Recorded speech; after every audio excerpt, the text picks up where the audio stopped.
మిత్రులారా, దొంగకు తాళం చేతులు ఇవ్వడం అని ఒక పాత తెలుగు నుడికారం ఉంది. దొంగకు తాళపు చేతులు ఇవ్వడం మాత్రమే కాదు, దొంగకు తాళపు చేతులు ఇవ్వడం సరైనదే అని దేశంలోని సర్వోన్నత న్యాయస్థానం ఇవాళ ప్రకటించింది. ఆశ్చర్యకరమైన విషయం ఏమంటే, ఏడాదిగా అదానీ అక్రమాల గురించి, ఆర్థిక అరాచకాల గురించి SEBI securities and exchanges board of India అనే దేశంలోని నియంత్రణ సంస్థ నిబంధనలను ఉల్లంఘించి ఎటువంటి నేరాలు చేశాడో ప్రపంచం కోడై కూస్తున్నది. ఏడాదిగా ఇంత గందరగోళం జరుగుతున్నప్పటికీ దాని గురించి వాయిదా వేస్తూ తాత్సారం చేస్తూ చిట్ట చివరికి నిన్న సుప్రీంకోర్టు ఒక చరిత్రాత్మకమైన హాస్యాస్పదమైన తీర్పు ఇచ్చింది. ఆ తీర్పులో ప్రధానంగా రెండు విషయాలు. ఒకటి, అదానీ అక్రమాల మీద లేదా అదానీ అక్రమాలని చెప్పబడుతున్న వాటి మీద సెబీ విచారణ సరైనదే, సెబీ విచారించవలసిందే, అది మరెవరికి ఇవ్వనక్కర్లేదు. రెండోది, అదానీ అక్రమాల గురించి బయటపెట్టిన హిండెన్బర్గ్ మీద విచారణ జరపాలి, హిండెన్బర్గ్ మీద తగిన చర్య తీసుకోవాలి. సుప్రీంకోర్టు అత్యున్నత ధర్మాసనం ఈ తీర్పు ఇవ్వడం నిజానికి ఎంత హాస్యాస్పదము. ఏడాదిగా ప్రపంచంలోని అన్ని పత్రికలు అదానీ అక్రమాల గురించి రాస్తున్నాయి. హిండెన్బర్గ్ చేసిన పరిశోధనల వాస్తవికతను కనీసం 6 డజను స్వతంత్ర సంస్థలు నిరూపించాయి. ఇటువంటి సందర్భంలో హిండెన్బర్గ్ చెప్పినవన్నీ తప్పులు, హిండెన్బర్గ్ మీద విచారణ జరపాలి, సెబీఏ విచారణ జరుపుతుంది అని భారత సుప్రీంకోర్టు అనడం అంటే ప్రపంచం నవ్వుకుంటుంది, ప్రపంచం హాస్యాస్పదంగా భావిస్తుంది. ఈ ఘటన గురించి, అదానీ అక్రమాల గురించి మనం ఈ యూట్యూబ్ వేదిక మీద మహువా మీడియాలో అనేక సార్లు చెప్పాం. కానీ మళ్ళీ ఒకసారి ఇవాళ ఈ సందర్భంలో చెప్పవలసి ఉంది. 2023 జనవరి 24న హిండెన్బర్గ్ నివేదిక వచ్చింది. వెంటనే కొంతమంది ప్రజా ప్రయోజన వ్యాజ్యం వేశారు. హిండెన్బర్గ్ రిపోర్ట్ వచ్చింది, దానివల్ల కొన్ని లక్షల కోట్ల రూపాయలు అదానీ స్టాకులు పడిపోయాయి, అనేక మంది చిన్న మధ్యతరగతి మదుపుదారులకు నష్టం జరిగింది, కనుక ఈ విషయంలో జోక్యం చేసుకోవలసింది, విచారణ జరపవలసింది అని వెంటనే ఆ ప్రజా ప్రయోజన వాద్యాన్ని సుప్రీంకోర్టు స్వీకరించింది, అనుమతించింది. మార్చిలో ఒక ప్రత్యేక కమిటీ వేసింది, జస్టిస్ సప్రే కమిటీ అంటారు. ఆ కమిటీ నివేదిక ఆధారంగా మార్చిలోనే సెబీ ఈ అన్యాయాల మీద, అక్రమాల మీద, చట్టపరమైన నిబంధనల ఉల్లంఘనల మీద విచారణ జరిపి 3 నెలల లోపల నివేదిక ఇవ్వాలి అంది. 3 నెలలు పోయింది. ఆ తర్వాత 3 నెలలకు మళ్ళీ పొడిగించారు, ఆ తర్వాత 3 నెలలకు మళ్ళీ పొడిగించారు. నిన్న సుప్రీంకోర్టులో ఇంకొక 3 నెలలు గడువు ఇచ్చారు, ఆ 3 నెలల్లో చెప్పాలి అన్నారు. ఈలోగా organised crime and corruption reporting project అని అంతర్జాతీయ వార్తా సంస్థలు, విలేకరులు, పరిశోధనా విలేకరులు కలిసి ఏర్పాటు చేసిన ఒక అత్యున్నత ప్రమాణాల పరిశోధనా సంస్థ ఉన్నది. ఈ పరిశోధనా సంస్థ ఒక్క భారతదేశంలో మాత్రమే కాదు, ప్రపంచంలో అనేక ఆర్థిక అక్రమాల గురించి, ఆర్థిక లావాదేవీలలో సాగుతున్న అరాచకాల గురించి బయట పెడుతుంది. ప్రపంచమంతా దాన్ని గౌరవిస్తుంది ఆ నివేదిక. అటువంటి నివేదిక కూడా వచ్చింది. అటువంటి నివేదిక కూడా వచ్చిన తర్వాత మళ్ళీ కొందరు సుప్రీంకోర్టు ముందుకు వెళ్ళి, మీరేమో సెబీ విచారించమని ఆదేశించారు, సెబీ ఇంతకాలము 10 సంవత్సరాలుగా అదానీ చేస్తున్న అక్రమాలను చూసి చూడనట్టు పోతున్నది, సెబీ తన సొంత నిబంధనల ఉల్లంఘన జరుగుతుంటే పట్టించుకోలేదు, మళ్ళీ సెబీకే ఈ విచారణాధికారం, ఈ దర్యాప్తు అధికారం ఇవ్వకండి, మరొక స్వతంత్ర సంస్థకి ఇవ్వండి, సిబిఐకైనా ఇవ్వండి, లేదా ఒక స్పెషల్ ఇన్వెస్టిగేషన్ టీం ఏర్పాటు చేయండి అని కోర్టుకు వెళ్ళారు. దాని మీద నిన్న తీర్పు, దాని మీద తీర్పిస్తూ సిబిఐకి ఇవ్వనక్కర్లేదు, స్పెషల్ ఇన్వెస్టిగేషన్ టీం ఏర్పాటు చేయనక్కర్లేదు, సెబీఏ 24 అంశాలు పరిశోధించవలసి, దర్యాప్తు చేయవలసి ఉంది, ఇప్పటికే 22 చేసింది, ఇంకో 2 మాత్రమే చేయవలసి ఉంది, కాబట్టి మరొక 3 నెలలు గడువు ఇస్తున్నాము అని ప్రధాన న్యాయమూర్తి జస్టిస్ చంద్రచూడ్తో సహా మరొక 2 న్యాయమూర్తులు, justice JB Pardiwala, justice Manoj Mishra 46 పేజీల ఈ తీర్పు ఇచ్చారు. ఈ తీర్పు నిజానికి కళ్ళ ముందర కనిపించే అనేక విషయాలను పట్టించుకోలేదు. మొత్తంగా జనవరి 24, 2023 నుంచి ఇవాల్టి దాకా అదానీ గురించి వచ్చిన అనేక ఆరోపణలు ఒకటి కాదు. హిండెన్బర్గ్ మొదట ఒక నివేదిక ఇచ్చింది, ఆ నివేదికకు అదానీలు జవాబిచ్చారు, దానికి మళ్ళీ హిండెన్బర్గ్ ఇంకొక జవాబిచ్చింది. అది కాకుండా స్వతంత్రంగా రాయిటర్స్ ఒక పరిశోధన చేసింది, ఫైనాన్షియల్ టైమ్స్ ఒక పరిశోధన చేసింది, ఇంతకుముందు చెప్పిన OCCRP ఒక పరిశోధన చేసింది. అనేక పరిశోధనల్లో అదానీ ఎటువంటి అక్రమాలు చేశాడో బయటపడింది. అన్ని అక్రమాల్లోకి మనం పోనక్కర్లేదు, కానీ వాటన్నిటినీ క్లుప్తంగా చెప్పాలంటే 2 ప్రధానమైన ఆరోపణలు. ఒకటి, స్టాక్ మార్కెట్లలో అదానీ గ్రూప్ కంపెనీల షేర్ ధరలను మ్యానిపులేట్ చేశారు. ఇది తీవ్రమైన నేరం. ఎవరైనా చేశారని బయటపడితే సెబీ వెంటనే వాళ్లను నిషేధించవలసి ఉంటుంది. తన సూత్రాల ప్రకారమే ఇప్పటి వరకు నిషేధించలేదు. ఇది మొదటి అంశం.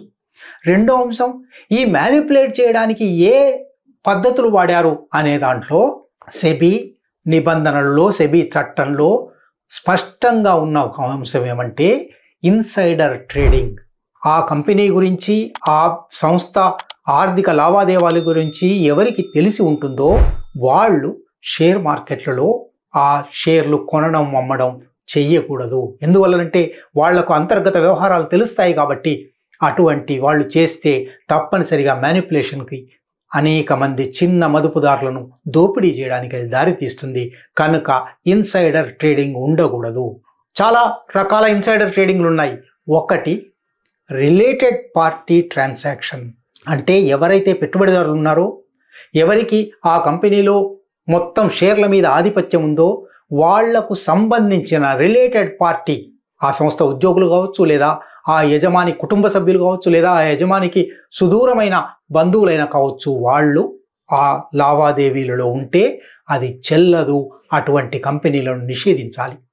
కానీ గౌతమ్ అదానీ సొంత అన్న వినోద్ అదానీ దుబాయ్లో ఉంటాడు, మారిషస్లో ఉంటాడు, అనేక దేశాల్లో ఉంటాడు. దుబాయ్లోను మారిషస్లోను లెక్కలేనన్ని డొల్ల కంపెనీలు ఏర్పాటు చేశాడు, షెల్ కంపెనీలు. ఊరికే పేరుంటుంది, ఆ కంపెనీలో ఉద్యోగులు ఉండరు, ఆ కంపెనీకి ఆఫీస్ ఉండదు, ఆ కంపెనీకి పెట్టుబడులు ఉండవు, ఆ కంపెనీకి ఉత్పత్తులు ఉండవు, ఆ కంపెనీకి అమ్మకాలు ఉండవు.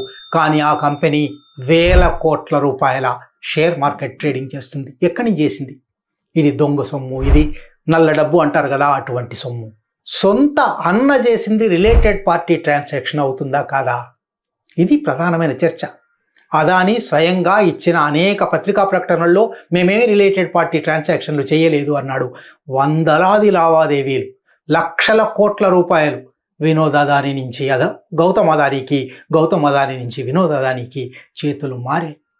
ఇదంతా కళ్ళ ముందర కనబడుతూ ఉండగా ఏ సెబీ అయితే ఈ ఉల్లంఘనలన్నిటినీ చూసి చూడనట్టు పోయిందో, జరగనే లేదనందో, ఇంతకాలము అమలు కావడానికి సహకరించిందో ఆ సెబీకే ఇప్పుడు దర్యాప్తు చేయండి అంటున్నారు. అంటే తాను చేసిన తప్పును తానే బయట పెట్టుకుంటుందా? బయట పెట్టుకుంటే ఆ సంస్థ ఉంటుందా? అది ఒక ప్రామాణిక సంస్థ, ఒక నియంత్రణ సంస్థ కదా. ఆ సంస్థ ప్రధానమంత్రి స్నేహితుడైన ఒక వ్యక్తి కోసం ఇంతకాలం ఉల్లంఘనలను ఆమోదిస్తూ వచ్చింది కదా, అది ఇప్పుడు ఎట్లా దర్యాప్తు చేస్తుంది? ఇది ప్రధాన అంశం. ఆ సెబీకి దర్యాప్తు అధికారం ఇచ్చారు. ఈ సెబీ కాదు, ఇంకెవరికైనా దర్యాప్తు చేసే స్పెషల్ ఇన్వెస్టిగేషన్ టీం ఏర్పరచండి అంటే స్పెషల్ ఇన్వెస్టిగేషన్ టీం ఏర్పరచనక్కర్లేదు, సెబీ చేస్తుంది అని ఇవాళ ప్రధాన న్యాయమూర్తి, దేశపు సర్వోన్నత న్యాయస్థానపు ప్రధాన న్యాయమూర్తి, ఈ దేశంలో చట్టాన్ని, న్యాయాన్ని కాపాడవలసిన వ్యక్తి, రాజ్యాంగ స్ఫూర్తిని కాపాడవలసిన వ్యక్తి నాయకత్వం వహించిన బెంచ్ సెబీ ఉల్లంఘనలను సహకరించింది అని తెలిసి కూడా, స్పష్టంగా కనబడుతున్నప్పటికి కూడా సెబీయే చేస్తుంది అన్నారంటే దొంగకు తాళపు చేతులు ఇవ్వడం మాత్రమే కాదు, తాళపు చేతులు ఇవ్వడం సరైనదే అన్నారు. ఇక్కడి నుంచి ఇంకా కొంచెం ముందరికి పోదాం. అక్కడితో ఆగిపోలేదు. ఆయన ఎన్ని మాటలు రాశారంటే నిన్న 46 పేజీల జడ్జిమెంట్లో సెబీ ఇన్స్పైర్స్ కాన్ఫిడెన్స్, సెబీలో చాలా విశ్వాసం కలుగుతుందట, విశ్వాసాన్ని కల్పిస్తుందట. అది 10 సంవత్సరాలుగా ఉద్దేశపూర్వకంగా ఒకరిని రక్షిస్తున్న సంస్థ ఇన్స్పైర్స్ కాన్ఫిడెన్స్ అని సుప్రీంకోర్టు న్యాయ ధర్మాసనం అంటూ ఉన్నది. ప్రైమా ఫసీ కాంప్రహెన్సివ్, అది చాలా సమగ్రమైన పద్ధతిలో నివేదిక తయారు చేస్తుందట, దర్యాప్తు చేస్తుందట. అతి ప్రధానమైన ఒక ఉల్లంఘన జరుగుతూ ఉంటే ఆ ఉల్లంఘనను పట్టించుకొని సంస్థ, లేదా ఆ ఉల్లంఘన తెలిసి కూడా దాచిపెట్టడానికి ప్రయత్నించిన సంస్థ ఇవాళ సమగ్రంగా ఉంది అని సుప్రీంకోర్టు ముద్ర వేయడం అంటే దొంగకు తాళాలు ఇచ్చి అది ఇవ్వడం న్యాయమే అని చెప్పడం. ఇంకా అక్కడి నుంచి ఇంకా కొంచెం ముందుకు పోయి ఆ జడ్జిమెంట్లో ఏమంటారంటే, ఒక దర్యాప్తు సంస్థ నుంచి మరొక దర్యాప్తు సంస్థకు మార్చవలసి వస్తే మొదటి దర్యాప్తు సంస్థ glaring, wilful and deliberate inaction, ఉద్దేశపూర్వకంగా కొట్టవచ్చినట్టుగా సంకల్పంతో చర్యకు తీసుకోకపోతే, నిష్క్రియగా ఉంటే అటువంటప్పుడు మార్చొచ్చు. సెబీ 10 సంవత్సరాలుగా ఏ నిష్క్రియలో ఉన్నదో, ఉద్దేశపూర్వక నిష్క్రియ, ప్రధానమంత్రి ఆమోదంతో నిష్క్రియ, ప్రధానమంత్రి స్నేహితుడైనందువల్ల నిష్క్రియ కనబడుతూ ఉండగా దీన్నంతా ఏమీ లేనట్టు పిల్లి కళ్ళు మూసుకొని పాలు తాగడం అంటారు కదా, అటువంటి పద్ధతిని ఇవాళ సుప్రీంకోర్టు ప్రోత్సహించింది. ఇది మాత్రమే కాదు, OCCRP ప్రపంచమే ఆమోదించే సంస్థ. ఆ సంస్థ గురించి ప్రధాన న్యాయమూర్తి గారు ఏవో పత్రికల్లో వచ్చే వార్తలను పట్టించుకుంటామా, వాటికి సాధికారత ఎంత అన్నాడు. అది ఒక పరిశోధక సంస్థ, జర్నలిస్టులతో కూడిన పరిశోధక సంస్థ.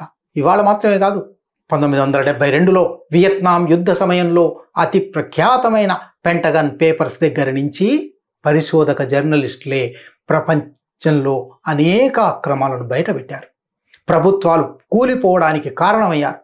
ఇవాళ ప్రధాన న్యాయమూర్తి వచ్చి పత్రికల వార్తలను లెక్కించేదే ఉంది అంటున్నారు.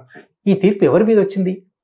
సెబీకి విచారణాధికారం ఉంది, మరొకరికి విచారణ అప్పగించనక్కర్లేదు. అది కదా తీర్పు. వెంటనే అదానీ గారు న్యాయం గెలిచింది అని ప్రకటించాడు. ఇక్కడ న్యాయం ఏమిటి? ఎవరైనా ఒకరు తప్పు చేశారు అని ఒకరి మీద ఆరోపణ వస్తే నా మీద ఎవరైనా విచారణ జరుపుకోండి అనాలి. ఫలానా ఏ విచారణ జరుపుతుంది, ఫలానా X విచారణ మాత్రమే జరుపుతుంది, YZలకు విచారణ జరిపే అధికారం లేదు అంటే న్యాయం గెలిచినట్టు ఎట్లా అవుతుంది? దీనికి న్యాయానికి సంబంధం ఏమిటి? అంటే నా జేబులో మనిషే నా మీద దర్యాప్తు చేస్తే న్యాయం గెలిచింది అని అదానీ అంటున్నాడు అనమాట. ఈ దేశంలో గత 10 సంవత్సరాలలో మోడీ పాలనలో సకల వ్యవస్థలు ధ్వంసమైపోయాయి. ఏ వ్యవస్థ తన ప్రకటిత లక్ష్యాలకు, రాజ్యాంగ స్ఫూర్తికి, నాగరిక నీతికి కట్టుబడి లేదు అని చెప్పడానికి ఈ తీర్పు అన్నిటికన్నా పెద్ద ఉదాహరణ.